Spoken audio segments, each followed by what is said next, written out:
Bueno, ¿qué temas tenemos que entran en el segundo parcial? Ejercicios, arrancando acá por el orden. Stocks ingresa.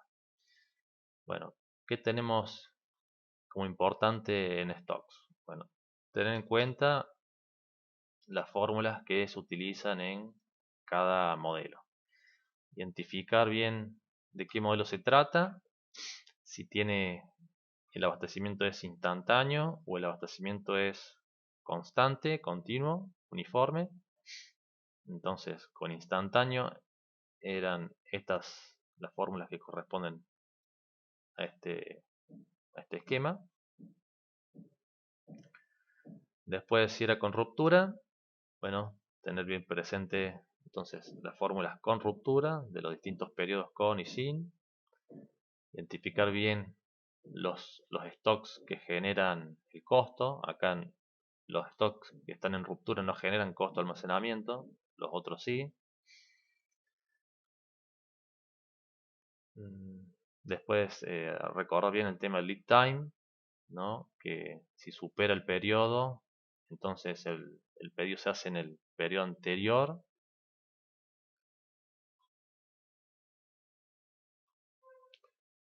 Donde hay un modelito del periodo anterior. Eso de que, por ejemplo, en este es el más complicado de todos los lead time, que si supera un periodo, bueno, te tenés que fijar si cae en esta etapa, entonces lo calculas de una forma, y si te cae en esta otra etapa, lo calculas de otra forma. ¿Mm? Pero el valor del nivel de reorden es el punto este. Ojo con que si te vas de acá, va a decir que tenemos como un valor por acá, siguiendo el cálculo de acá. Bueno, no, hay que tener cuidado con el tema del lead time. Después tenemos el modelo con el periodo que tiene producción y consumo al mismo tiempo, y después el periodo que tiene consumo solo.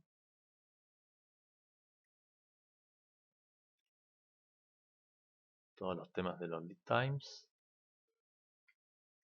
Y después en el tema de gestión de stocks con descuento por cantidad, bueno, ahí está bueno tener en cuenta la secuencia de cálculos para minimizar la cantidad de cálculos y determinar cuál es el verdadero punto óptimo, ¿no? Si era el punto óptimo este de acá o en realidad es el límite inferior del siguiente periodo de la curva. ¿Mm? Y nada más, digamos. Eso es para tener en cuenta sobre el tema de stocks. Bueno, el tema este de las unidades, de los costos, el costo de stock y el periodo que estén en las mismas unidades, y esto es costo anual por cada unidad, entonces esto es anual, y si es costo diario por cada unidad, entonces estos son días, el periodo, entonces que estén en las mismas unidades, y no hay cosas mucho más complicadas. Nada. Las curvas de costos en los casos con descuentos, cada uno va a corresponder a su nivel de pedido Q, y ya al final se altera el costo total por el precio, la cantidad por el precio, entonces, y los costos de almacenamiento también se alteran por el precio. Acá en esta formulita falta ahí el sub I, ¿no? Para cada oferta tiene su costo de almacenamiento y su precio de venta. Bien, me parece que Profe, sí. una consulta. En la parte de reabastecimiento uniforme, Mm, tenemos que calcular el nivel de punto de reorden. sí. O sea, hay que fijarnos siempre, digamos, el lead time, digamos, la fórmula cambia si el lead time cambia, cae dentro del periodo que solamente se consume o dentro del periodo que se recibe y consume o no. Sí, cambia exactamente. Porque en uno de los ejercicios, en el ejercicio 10, por ejemplo, el lead time cae dentro del periodo que solamente se consume. Ujú, Entonces se haría la tasa de consumo por los días de lead time. ujú. Pero estaba hecho de eso, yo lo calculé así, pero en el ejercicio estaba hecho distinto. O sea, por la tasa de producción menos la tasa de consumo. Entonces me había quedado la duda. Sí, ejercicio 10. Sí. Sí, me parece que estaba mal y lo habíamos visto en clases, que estaba mal en el 10. El lead time, los 4 días, los tiempos, nivel de reorden. Entonces, esta era la fórmula simple. Entonces era 4 por 300. Ah, claro, sí. Ahí Lo- me da ahora lo mismo. Yo había calculado de ser que el archivo que yo bajé el, tenía otro valor. Por eso. sí, el archivo, cuando lo Sí, yo había bajado abrimos, uno que tenía todos los archivos comprimidos. Así que, pero sí, está bien, era así. Me había quedado la duda nomás. sí, estaba Pero mal sí, acá. Estaba puesto con la fórmula del otro periodo, claro. Sí, sí. que es la tasa de acumulación, digamos, el A menos H, multiplicado por la cantidad de días de acá para acá, digamos, este pedacito. Claro. ¿Mm? Está Bien, perfecto. gracias. Bien, ok, pasamos al otro tema. A ver, cierra. El otro tema es, bueno, multicriterio. Estoy llamando. Multicriterio, bueno, hagamos un ejercicio. Multicriterio, ¿qué es lo importante? Bueno, por un lado, identificar bien en la escala que se dé, generalmente la escala es SATI, cuál es la valoración de un criterio respecto del otro, para poder armar bien la matriz de comparación entre criterios. Tener en cuenta que una cosa tiene que ser la inversa de la otra, para completar los campos que falten. Y después en todas las matrices hacer el cálculo de la consistencia, que hay varios criterios de normalizar las matrices. Uno que usamos es este de hacer la suma total por columna y después, bueno, normalizar cada valor por el total de la columna, sacar el vector promedio. Después aplicar el método que prefieren para calcular el valor del n máximo y aplicar las fórmulas de índice de consistencia, que se hace con el n máximo. Después la razón de consistencia, que es el índice de consistencia sobre el índice aleatorio, que venía de tabla. Por lo general es 3 o 4 tamaños de matrices, de 3 o 4 filas o columnas. ¿Qué más? Después, si había que detectar dónde estaban las inconsistencias, bueno, podíamos utilizar esto de darle un valor y en función de uno de los renglones definir cuál sería el valor que deberían tener los otros, y completar, y después hacer las divisiones matemáticas y ver dónde están las diferencias con respecto a la valoración inicial realizada. Que eso solamente nos da una orientación de quiénes son los valores incoherentes, pero no es que nos dice directamente cuál es la inconsistencia. A veces la inconsistencia viene entre los mismos valores de la fila. Bien. Y bueno, después a cada matriz, a cada criterio, hay que evaluar cada alternativa del punto de vista de cada criterio. Tener en cuenta acá si era mientras mayor el valor era mejor o si mientras mayor era el valor era peor. Entonces ahí cambia, ¿no? De dividir el valor de la fila sobre el valor de la columna, pasa a dividir el valor de la columna sobre el valor de la fila, ¿no? Porque estas matrices siempre tienen que reflejar cuánto mejor es uno que el otro. Y al final hay que resumir todo en la matriz final de la alternativa versus los criterios. Entonces, acá tendríamos las matrices de los distintos puntos de vista de los criterios y acá tendríamos los pesos de los criterios. Y bueno, hacemos el promedio ponderado y nos da el ranking. Bueno, y ahí sabemos quién es el número 1. Y después saber ordenarlo en el formato de árbol, eso estimo que no tiene importancia. Pero saben que los criterios son el primer nivel con sus pesos y el segundo nivel son las alternativas con sus pesos, que es lo mismo que esto pero ordenado en tabla. Creo que no, otra cosa más en multicriterio no hay. Después, ¿qué más tenemos? Programación dinámica fue del primer parcial. Y en simulación, bueno, en simulación los conceptos importantes es tener bien presente que el tiempo en el sistema, ¿no? Es desde que se ingresa hasta que se sale, no confundirlo con el tiempo de espera en cola, que es que desde que ingresa hasta que inicia el tiempo de atención, sería de manera genérica.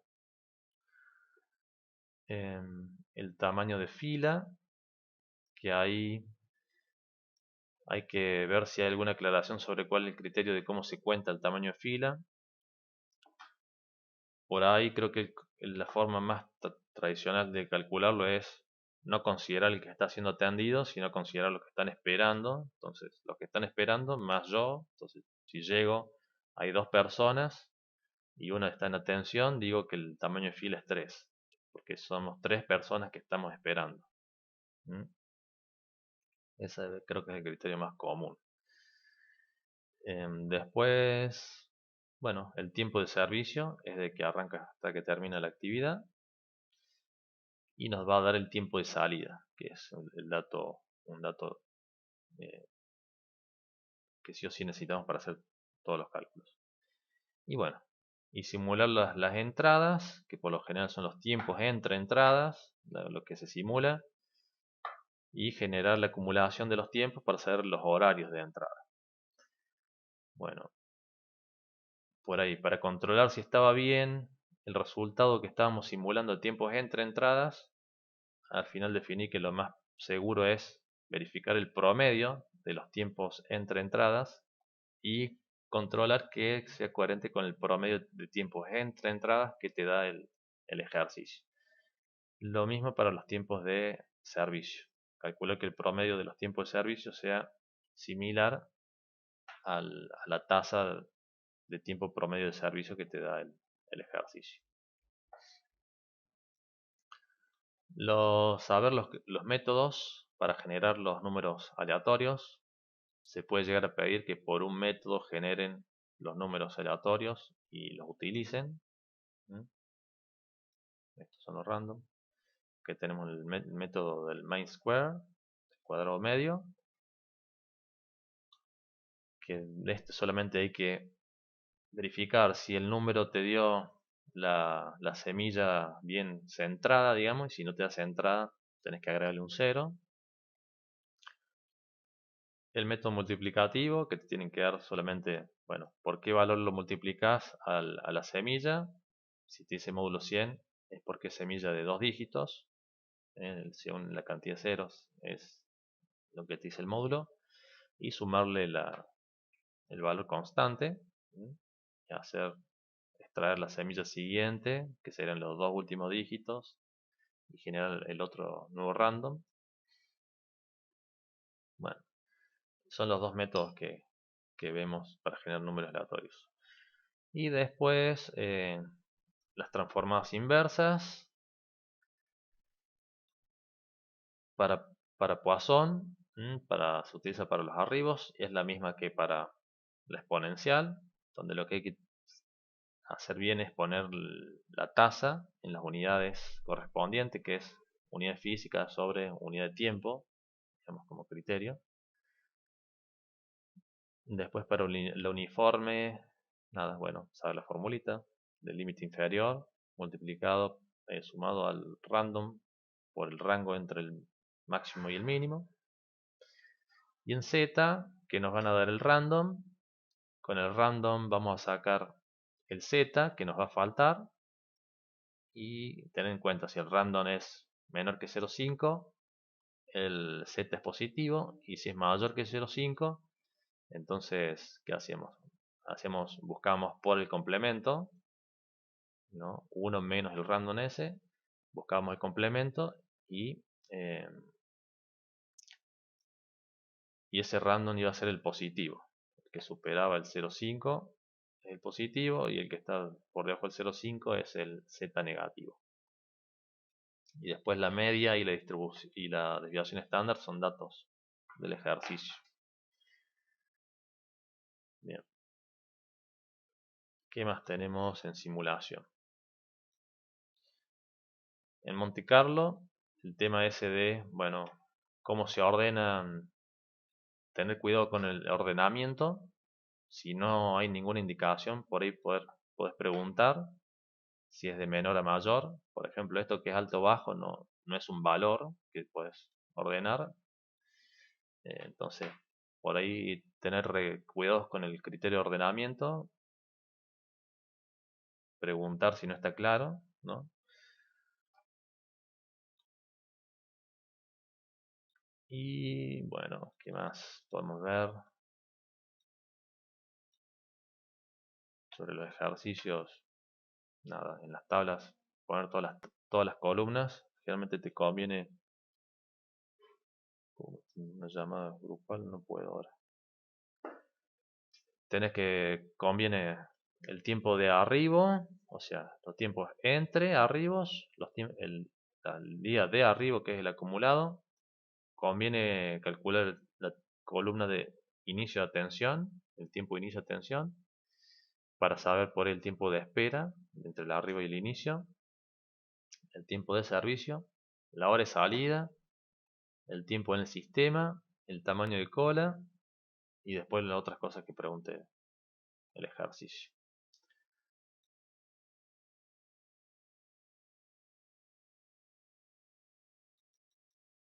A ver si puedo avisar ahí.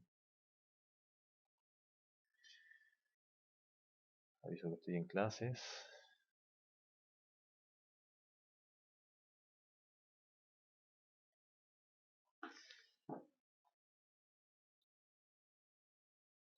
Bien. Los otros casos. Bueno, en Monte Carlo están los ejercicios esos del tipo que está si la compra fue mayor o menor y si la demanda fue mayor o menor respecto a la compra. Y bueno, y ahí ver si sobró, si faltó y qué costos se asocian a ese problema de que sobran o falten.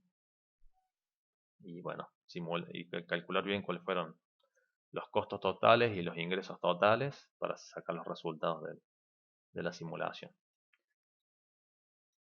Y cuando sea un tema de stocks, lo que hay que tener bien presente es esto de que arranca la simulación, hay un stock inicial que depende del stock final del ciclo anterior, suele haber una compra, entonces se actualiza el stock inicial con la compra, recargada digamos, y después está la del consumo y está el stock final. Y bueno, entre el stock inicial recargado, ¿no? y el stock final va a haber una variación y con esa información tenemos que sacar cuál fue el stock promedio de la semana o del periodo. Que yo acá, ven por ejemplo, mm, no, a ver, ¿da lo mismo o no da lo mismo? No sé si esta fórmula está bien, decir el inicial menos el final, em, la diferencia, esto que está la suma. Esto queda 117. A ver, vamos a compararlo. Porque ¿cuál es el nivel de stock promedio? Vendría a ser el inicial menos el final. Eso te va a dar la variación. Pero al final del periodo, ¿qué te quedó como base? 84. Entonces, la variación sobre 2 te va a dar la variación promedio. Y esa variación le sumas la base del 84 que estuvieron presentes durante toda la semana. Entonces, una constante el 84. Entonces, da lo mismo. 17,2. Puedo usar esa formulita que es la variación promedio más lo que te quedó como base. O si no, esto que es la sumatoria de los dos stocks sobre 2. Da el mismo resultado. A mí me gusta más por ahí esta para explicarla que la otra. Es más entendible. Bien. Bueno, entonces con el stock promedio se calcula el costo promedio de stock que se paga durante la semana, se le suman los costos del pedido y bueno, los otros costos que hacen el ejercicio para calcular el costo total de las gestiones. Y para todos los casos es lo mismo. Bueno, entonces en simulación creo que no hay más cosas que tener en cuenta.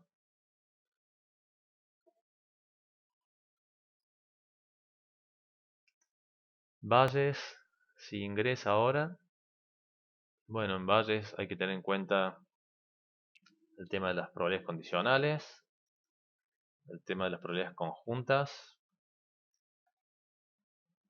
Si nos daban,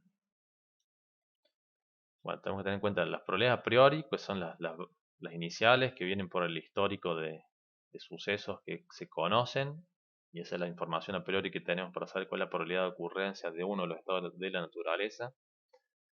Después tenemos la prueba, la información extra que podemos agregar, que tiene un costo, y hay que tener en cuenta ese costo que se reste de los resultados para hacer calcular el costo neto y compararlo versus el otro costo de la otra opción, o las ganancias netas, ¿no?, entre las dos opciones. El costo sería el costo total. Si un ejercicio de costo es sumatoria total de costos, y si un ejercicio de beneficio, bueno, beneficio menos costo, beneficio neto. Bien.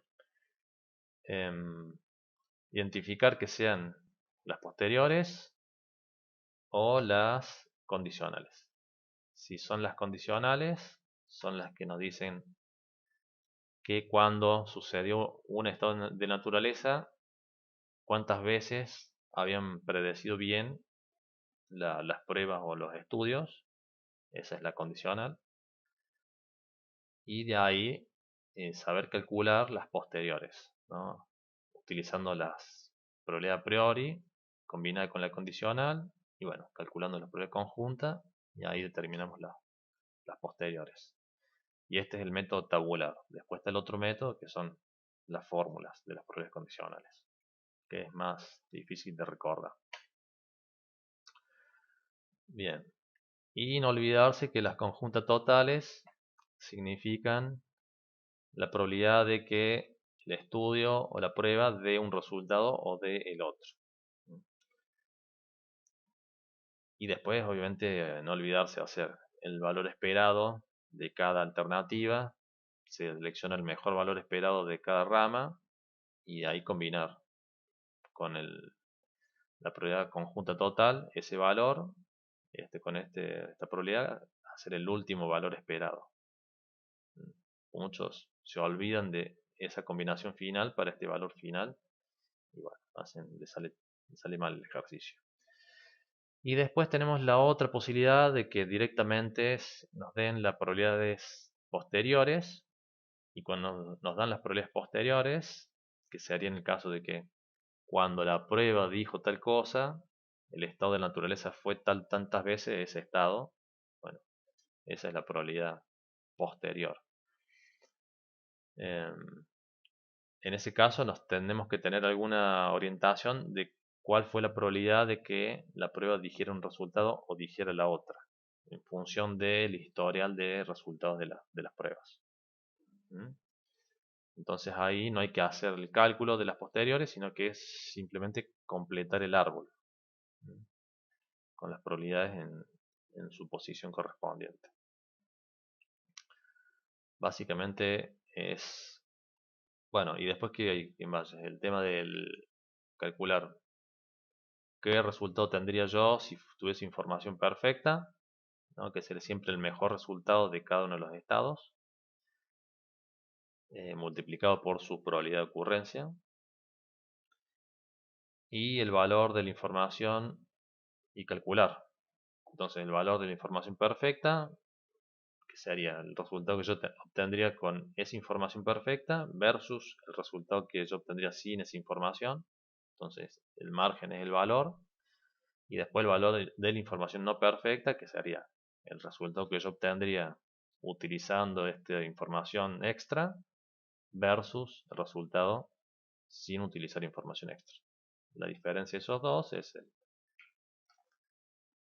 el valor que se podría pagar por una información o por la otra. Y ahí sí que no hay más nada en Bayes.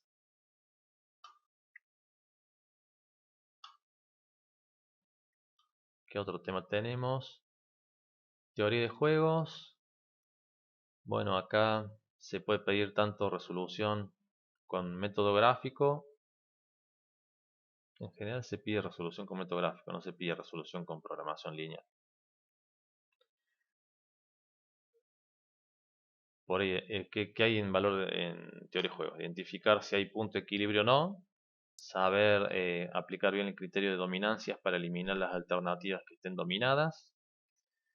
Si no hay punto de equilibrio, entonces hacer las ecuaciones bien, que después se transforman a rectas en el gráfico, ¿no? Y bueno, identificar bien si el jugador que está maximizando, bueno, en el gráfico va a buscar de las peores ganancias, la, de las menores ganancias, que sería la parte de abajo, la más alta. Y si estamos viendo el gráfico del jugador B, sería de las peores pérdidas, eh, la más pequeña, digamos. Pero si tenemos algún gráfico,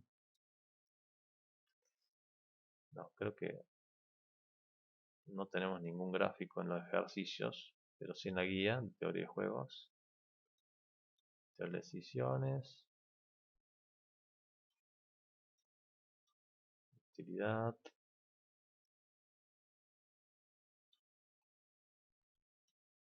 De juegos, acá está.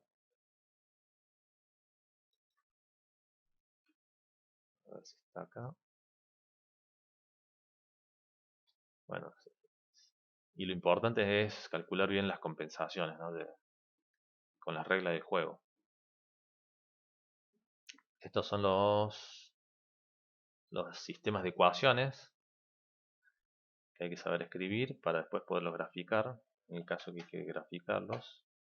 En este PowerPoint no está, en este sí.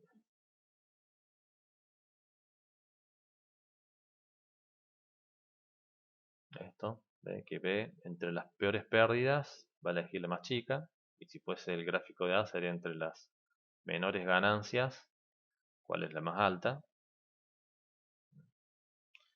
Y bueno, saber seleccionar la intersección, si estamos hablando de las peores pérdidas, la menor, bueno, la intersección son estas dos rectas, entonces la recta que no está no pasa por el punto es la que después no se tiene en cuenta para cuando queremos hacer el gráfico del siguiente jugador.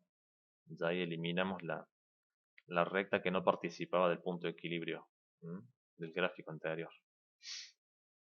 Entonces ahí sí nos quedan dos rectas con dos variables y podemos graficarlo. Bien. Eso es lo que hay que tener en cuenta en teoría de juegos, básicamente.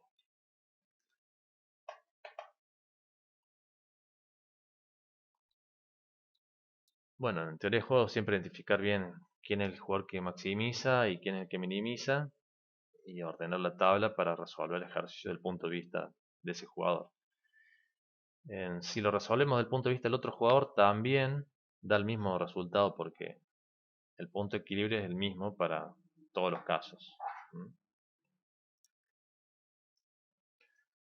Bueno, y teoría de la decisión, ahí tenemos que saber bien identificar los universos en que estamos y aplicar los criterios de decisión. Para universos ciertos, simplemente hay que saber las fórmulas de cómo calcular los puntos máximos y mínimos de las curvas, o bueno, graficar bien con las rectas, identificar los puntos de intersección de rectas, o cuál es el espacio de soluciones que generan esas rectas. Y para los que son cúbicas y cuadradas, bueno, identificar los máximos y los mínimos. Y los puntos de quiebre, los puntos de corte del eje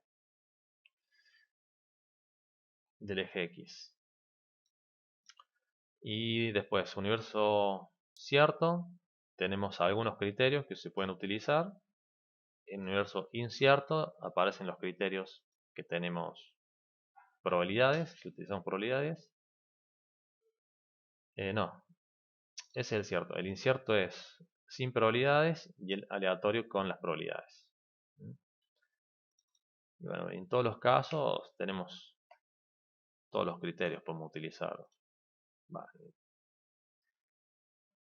El valor esperado, que es el principal del universo aleatorio. El Hurwitz, donde tenemos que tener en cuenta el alfa, de saber bien cómo es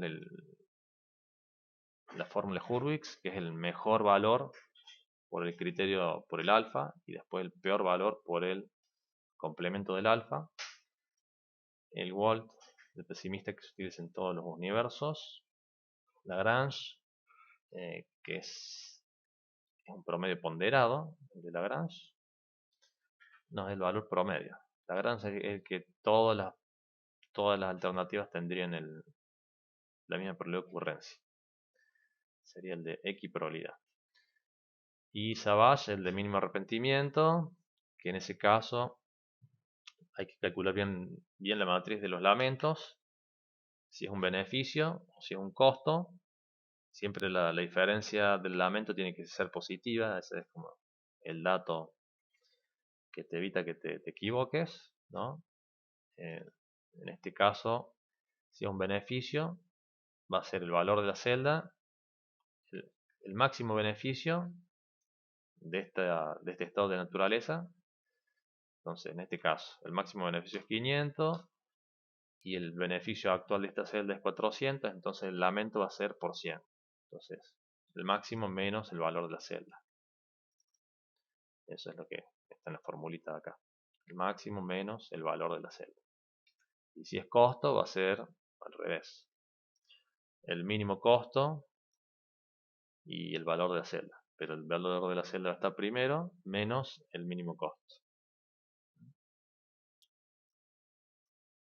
Bien. Y después finalizar con el criterio del pesimista. De los peores lamentos, ¿cuál es el mejor?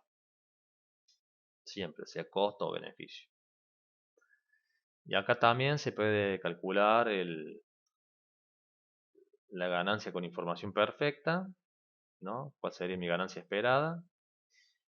Y bueno, compararlo con el valor esperado, en ese caso, ver cuál es el valor de la información perfecta, la diferencia entre los dos. Bien. ¿Qué otro tema?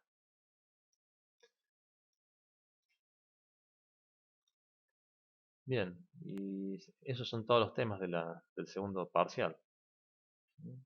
¿Correcto? ¿Nos quedó algún tema para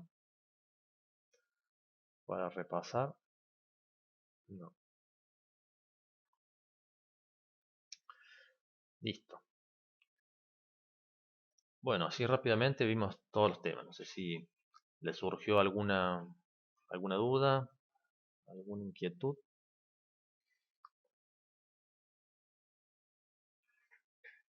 Yo estoy bastante ocupado pero si tienen así algún ejercicio que no les sale, que les queda alguna duda, coordinamos charlas así por medio del Telegram, me avisan y coordinamos un momento, un horario y vemos el tema o el ejercicio. No necesariamente tiene que ser el jueves a las 18. ¿Mm? ¿Qué les parece? ¿Hacemos algún ejercicio de algún tema? O, bueno, si no, podemos terminar acá y sigan estudiando y cuando les surja algún tema, bueno, coordinamos algún día y horario para ver el ejercicio. Me parece lo más valioso.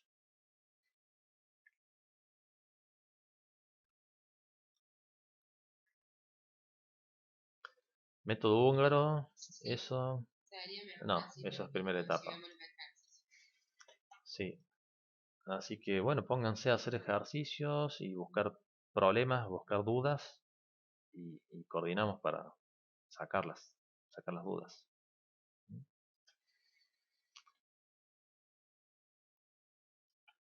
Bueno, pongo pausa.